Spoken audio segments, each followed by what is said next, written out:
discussing a potential renovation to the North Main Street Viaduct. And a Chautauqua Lake sewer project is well underway. We look at the latest updates. Plus, a Buffalo Art Museum is reopening. We hear on the latest changes. Live and on demand, this is WNY News Now. Thank you for joining us for WNY News Now. I'm Bronson Rasmussen. Those stories and more are coming up, but first, a Jamestown mother is behind bars after police found her child wandering the streets Monday afternoon. Now, officers of the Jamestown Police Department responded to the city's west side for a well-being check.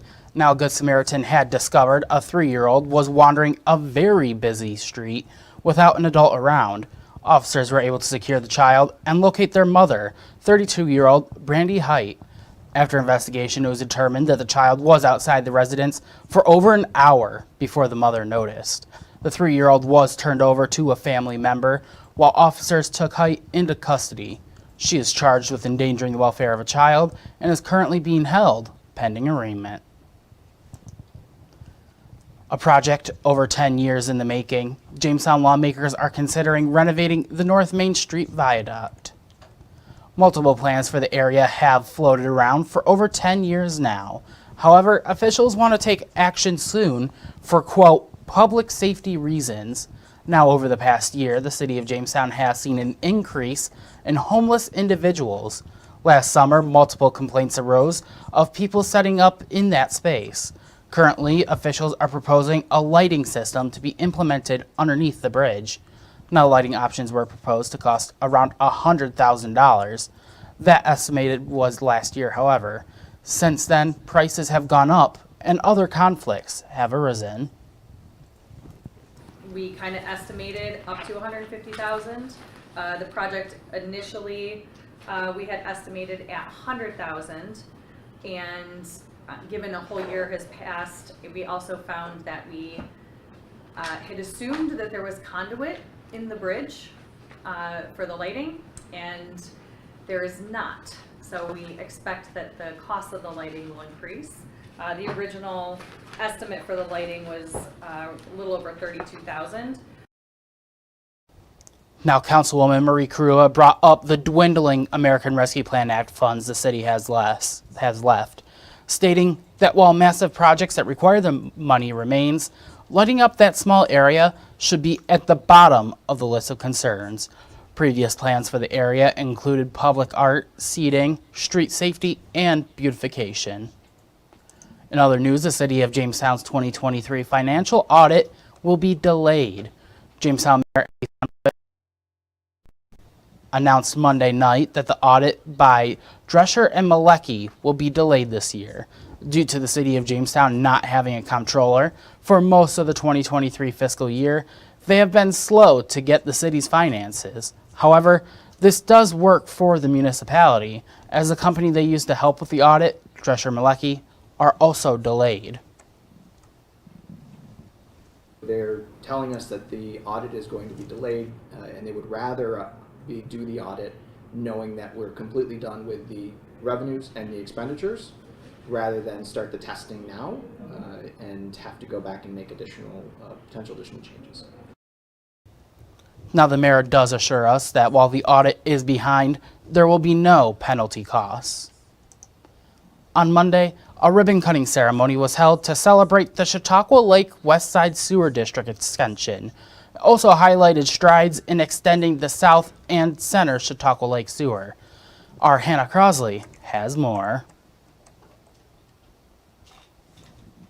The SCC-LSD Board of Directors, County Executive P.J. Wendell, and other government officials met at the Hadley Bay Pump Station to commemorate this milestone. I am just so excited and really elated that we are one step closer to protecting the lake and protecting our water, and especially our groundwater. Extending the public sewer systems will connect more than 400 developed parcels. This is in addition to several new pump houses, more than 15,000 feet of gravity sewer, over 36,000 feet of pressure sewer, and 200 grinder pump stations implemented since the start of the project back in May 2019. The sewer ring is necessary to maintain the health of Chautauqua Lake, as the new connections will replace the current phosphorus-filled septic systems. while sewering the lake is important for Chautauqua Lake, I think it, in my opinion, is even more important for public health in the sense that it will remove septic tanks from near people's wells. The $16.9 million project began over 9 years ago. Now it is finally coming to fruition. Several terms spring to mind: vision, persistence, dedication, teamwork, great staff, a hardworking board, outstanding consultants, and an amazing construction contractor. Hannah Crosley, WNY News Now.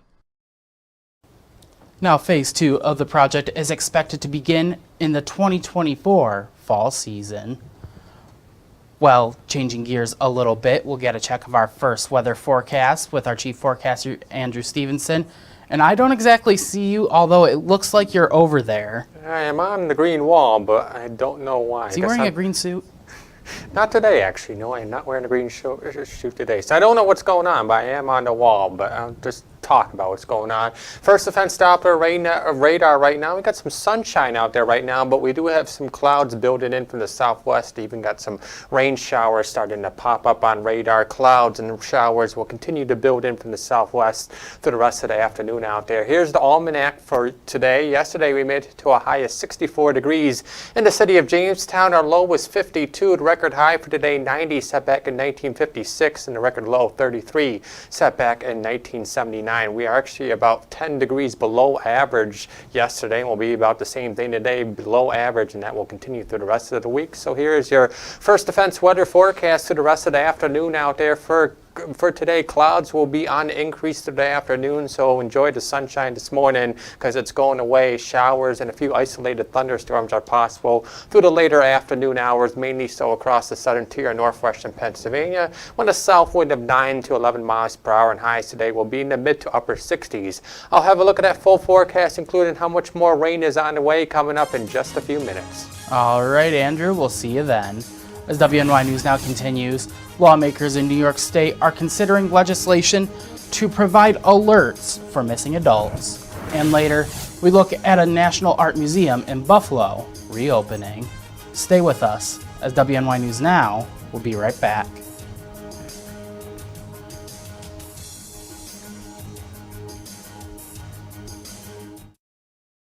With coverage that matters, this is WNY News Now. Hi, I'm Dave Manella, Chairman of the Italian-American Charity Golf Association, and it is our goal to help in the fight against cancer-related care. We have held our annual charity fundraiser for over 52 years and raised over $1.6 million for the healthcare facilities throughout our community. This includes UPMC Cancer Treatment Center and the Star Hospice House. Our next tournament will be held from June 8th through June 10th at Holiday Valley. If you would like more information, you can go to icharitygolf.com.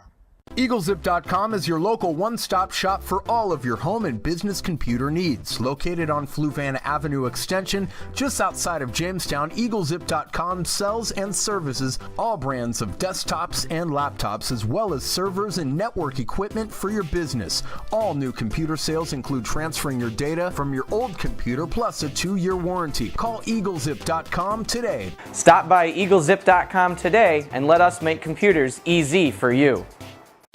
3-on-3 basketball returns to Jamestown, New York this summer. Collaborative Children's Solutions and partners are hosting a Gus Macker tournament August 19th and 20th in Brooklyn Square. The streets will be packed with a festival atmosphere, bringing the youngest of our Mackermites up to the adult players who compete for the top prize in their divisions. Register online at Macker.com before July 31st. The Jamestown Macker will also include some specialty competitions, making it one of the best community events of the year. You're watching WNY News Now, where coverage comes first. The New York legislative session has nearly wrapped up in Albany. The Senate adjourned early Saturday morning, and Assembly plans to return to Albany next week to wrap up. Now, the Senate passed over 1,000 bills this year on varying issues, including criminal justice reform, climate change, and elections. But some bills that lawmakers pushed for did not make it across the finish line. One bill intends to honor Gabby Petito, who was reported missing after a month-long trip with her fiancé. Her remains were later found, and the case was ruled a homicide. The legislation would establish an alert for missing adults between the ages of 18 and 64 believed to be in danger. This is a bill that could save the lives of New Yorkers and could help New Yorkers save the lives of the other potential victims nationwide. Now the alert would opt the state into the Ashanti Alert Act, a national law which established a national communication network to aid in the search and recovery of missing persons over the age of 17. Some lawmakers say the cost of the legislation will be minimal to implement, and while it did not pass this year, some lawmakers are hopeful it will move quickly when they come back to session in January. Well, after a long intermission, the Buffalo Art Museum has officially reopened as of Monday. A ribbon-cutting ceremony took place at the welcoming new and returning guests to the exhibit. Now our Alyssa Wright joins us live in the studio today with more. Alyssa? Bronson, the AKG was under construction during a project that had started before the COVID-19 pandemic, and after years of planning and preparation, the museum was finally ready to be shown to the public. This is the grand reopening of the Buffalo AKG Art Museum, formerly the Albright Knox, and we're excited to welcome the entire community to experience the groundbreaking exhibitions, our brand new suite of programs, activities, performances that really all seek to challenge and inspire. The museum features many authentic works from big names in the art world, including Claude Monet and Vincent van Gogh. This is historic for Buffalo, it's historic for the region and also the state. The University of Buffalo Research Institute estimates that over 200,000 visitors will come to the museum. So we're looking forward to welcoming a lot of people here at the Buffalo AKG. The museum will be holding different events in the upcoming weeks, from a members preview day to a Vogue Buffalo event. A full list of events and times can be found on the AKG's website, buffaloakg.org. Live in studio, Alyssa Wright, WNY News Now. All right, Alyssa, thank you so much. And you were there for a majority of the day. Just tell our viewers real quick how the experience was. It was very surreal to be in the presence of, like I'd mentioned, those big names, Claude Monet, Vincent van Gogh. It was an incredible experience that I'm very thankful for. All right, Alyssa, thank you very much. While one person is dead, 11 other people are hurt following a boat tour capsize in western New York during a cave expedition Monday. Right now we're showing video of the cave system that the boats travel. Authorities say the tour was sponsored by the group Destination Niagara, USA. It hosts a group of hospitality workers from the county each year to explore Lockport Cave. Now officials say as the tour was ending, the boat suddenly flipped over. There were 29 people on board at the time, and they all ended up in the water. A 60-year-old man had died. A fire spokesman says it is likely he became stuck underneath the boat. The other injuries were not considered life-threatening. An investigation is currently underway to determine why this boat did capsize. Now, another fact about the cave system, it was once the subject of an episode of the Sci-Fi Network show Ghost Hunters. While Republican state lawmakers spoke out against the Regional Greenhouse Gas Initiative, also known as RGGI. RGGI seeks to cap and reduce power sector emissions by imposing fees and a declining limit on carbon dioxide emissions for power plants. In a House Republican Policy Committee hearing this morning, lawmakers and some businesses leaders said it's an unconstitutional tax that will drive up costs and hurt small businesses and manufacturers. The reason we're fighting it is because of the job loss. It's because of the lost opportunity in economic development. It's because of the loss of security for our nation. And by the way, it's because it's bad for our environment. Now last week, House Democrats used their razor-thin majority to pass their version of the budget, which included RGGI and more than $650 million in revenue. that is estimated to bring in, it is now estimated to bring in up to the Republican-controlled Senate on what to do with the budget sent to them by the House and some of the more controversial proposals, like Reggie. Well, coming up, a shooting left 9 injured in Denver after a major win in the NBA. And later, a famous game show host is announcing his retirement. But first, we return with a full look at our full weather forecast.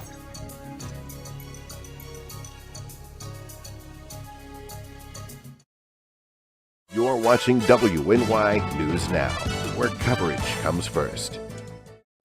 3-on-3 basketball returns to Jamestown, New York this summer. Collaborative Children's Solutions and partners are hosting a Gus Macker tournament August 19th and 20th in Brooklyn Square. The streets will be packed with a festival atmosphere, bringing the youngest of our Macker mites up to the adult players who compete for the top prize in their divisions.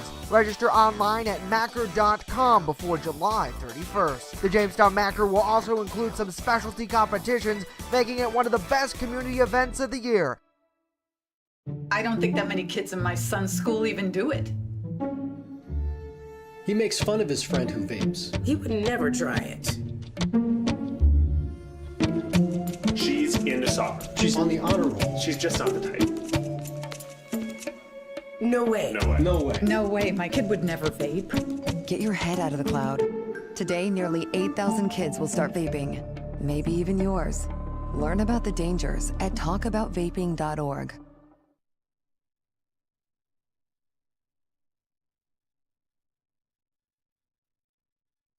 Hi, I'm Dave Manella, Chairman of the Italian American Charity Golf Association, and it is our goal to help in the fight against cancer-related care. We have held our annual charity fundraiser for over 52 years and raised over $1.6 million for the healthcare facilities throughout our community. This includes UPMC Cancer Treatment Center and the Star Hospice House. Our next tournament will be held from June 8th through June 10th at Holiday Valley. If you would like more information, you can go to ihcharitygolf.com. Have you ever wanted to live out your dreams? Hunt, fish, in all corners of the earth? Well, now's your chance. Follow Primitive Patriot Outdoors as we live out our dreams and show you how to live out yours through outdoor adventures. From Western New York to Africa to all corners of the earth, follow us on this adventure. It's an experience you've never seen before. Lead and Lures, Roku TV, Channel 716. With coverage that matters, this is WNY News Now. Fast, accurate, and everyday. First Defense Weather.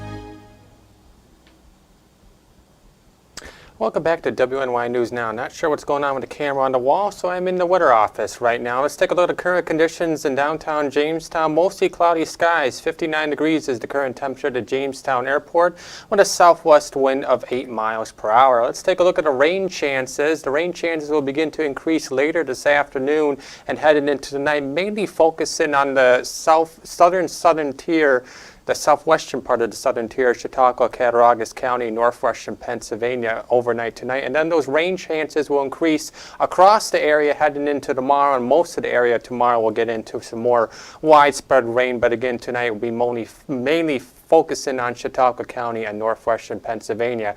In terms of temperatures, we're looking over the next week. The 6 to 10 day temperature outlook from the NOAA Climate Prediction Center favors below average temperatures as a trough is currently situated across the northeast, and that's going to continue to filter in cooler air across much of the region, New York State down into Pennsylvania, so temperatures will continue to trend below average. But looking at the NOAA 8 to 14 day temperature outlook, it looks like we should get in some warmer temperatures heading towards the end of June. Let's take a look at what's happening across the northeast right now. We've got a low pressure system currently centered up across Michigan. That's going to spin some rain showers later this afternoon and tonight across the region, and eventually that low pressure pressure system is going to move across the region heading into tomorrow. So let's time it down on future scan.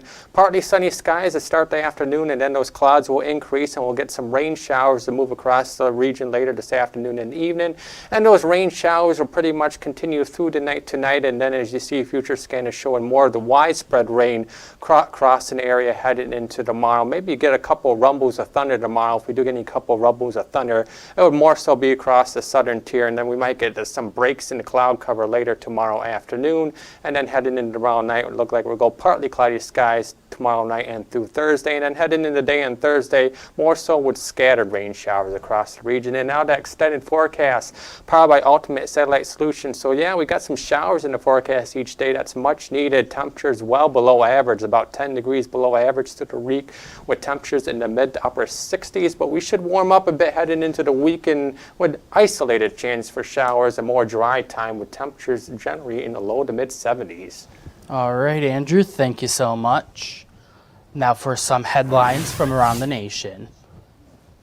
Former President Donald Trump is expected to be in a federal Florida courtroom tomorrow for charges he allegedly kept national security documents after he left office. Now our Washington, D.C. correspondent Rachel Knapp spoke with political scientists on this, and she shares how this impacts the former president's race for the White House.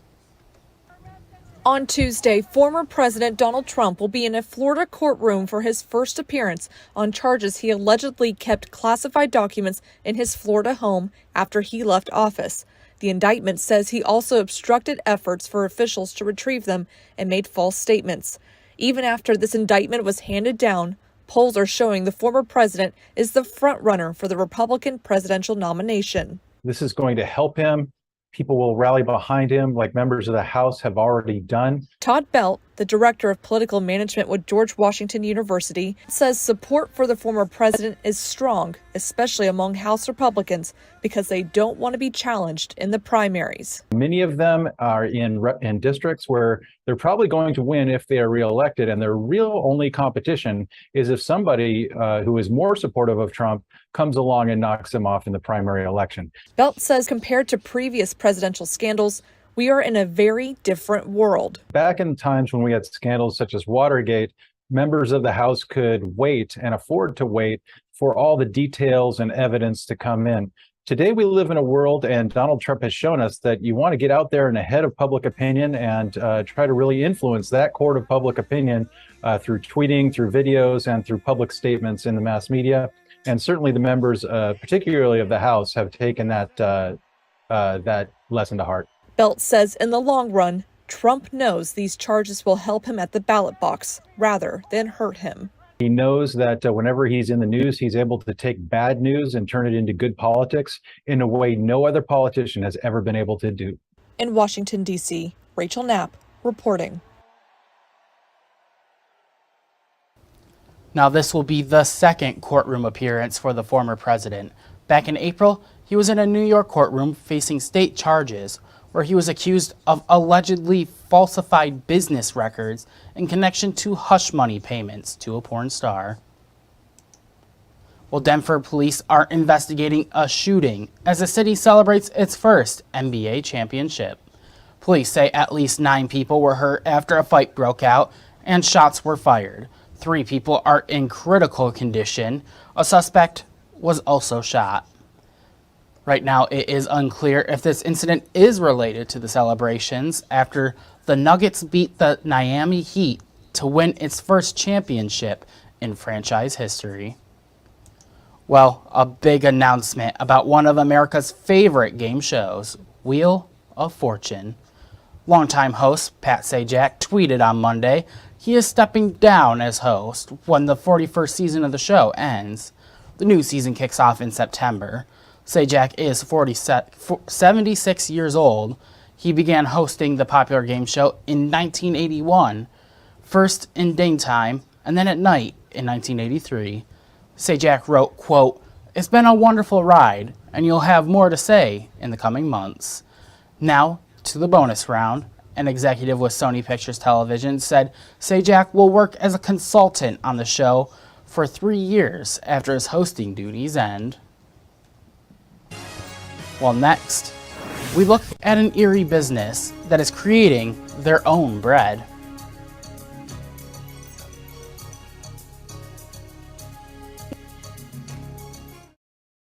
You're watching WNY News Now, where coverage comes first. Have you ever wanted to live out your dreams? Hunt, fish, in all corners of the earth? Well, now's your chance.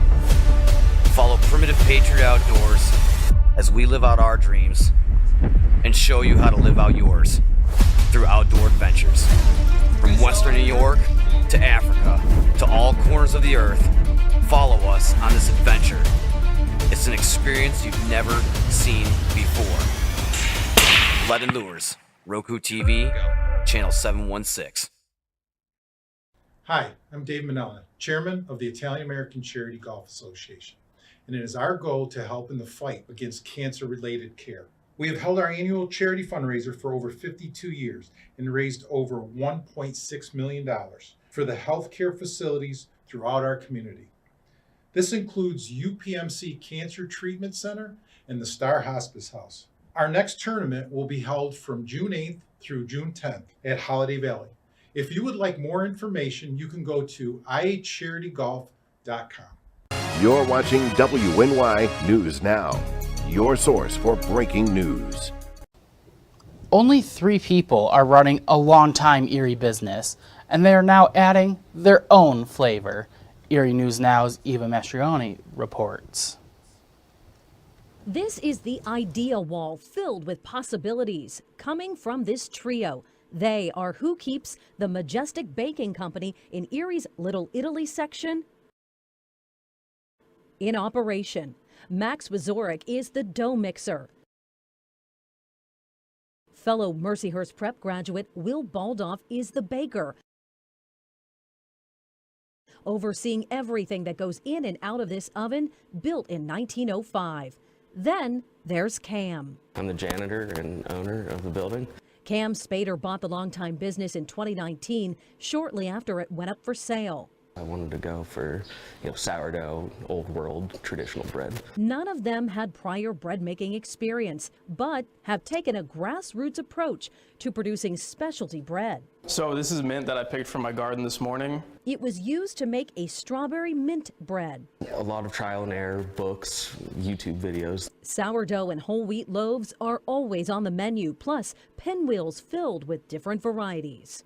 While a big part of the business is selling this bread in stores and to wholesale clients, walk-ins are welcome. They can come in any Wednesday through Saturday and purchase any of the bread available. Specials or staples can also be purchased online. It's laborious but rewarding work. We're just doing something that's honest. You're working with your hands. You have something to show for it at the end of the day. It's good. Helping to create smiles on the faces of customers.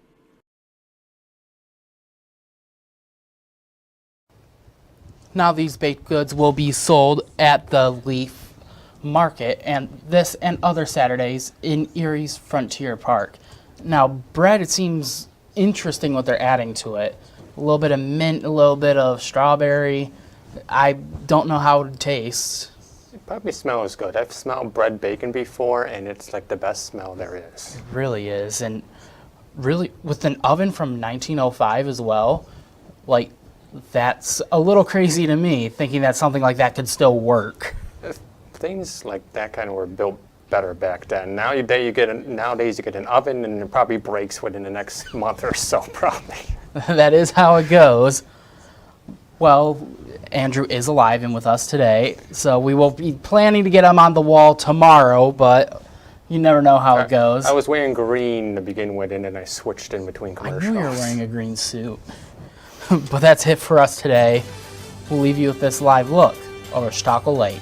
And it seems pretty nice out there, Andrew. For now, but the rain is coming later this afternoon into the night.